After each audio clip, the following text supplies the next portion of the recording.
This next enhancement has to do with the National Hurricane Center's hurricane and tropical storm watches and warnings.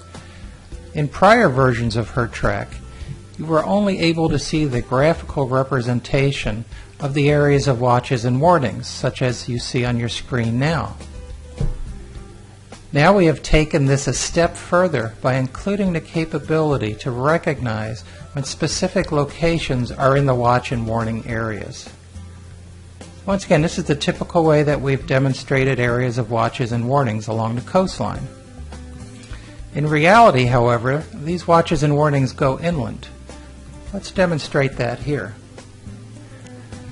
So here are the actual watches and warnings. This is for Isaac, and you can see that the representation of tropical storm watches and warnings extend further inland than just along the coast.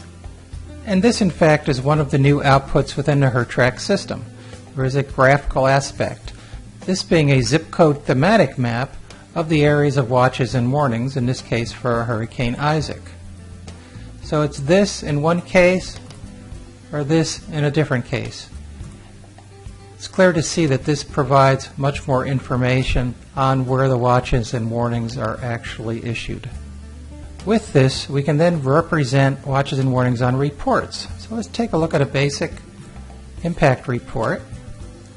And this is for various locations, and we have a column now right here that says watches and warnings, and it's coded because of the tight space we have here for hurricane warnings and watches by location.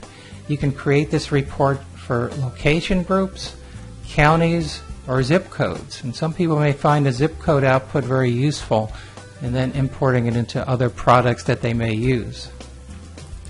Some of the other reports this will show up in is an executive report. Let's go to the second page, and you can see now that the narrative impact statement now includes the fact whether a location is under a hurricane warning or tropical storm watch, and it also shows up in the data below.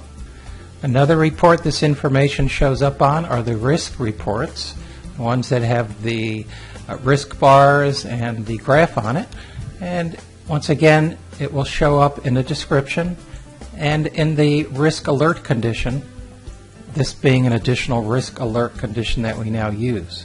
And there's a blow up of that page. Okay, here's the risk alert bar, and here is the narrative impact statement. And also, speaking of risk bars, on the risk impact tab, it will show up now as a new risk alert condition for your base locations.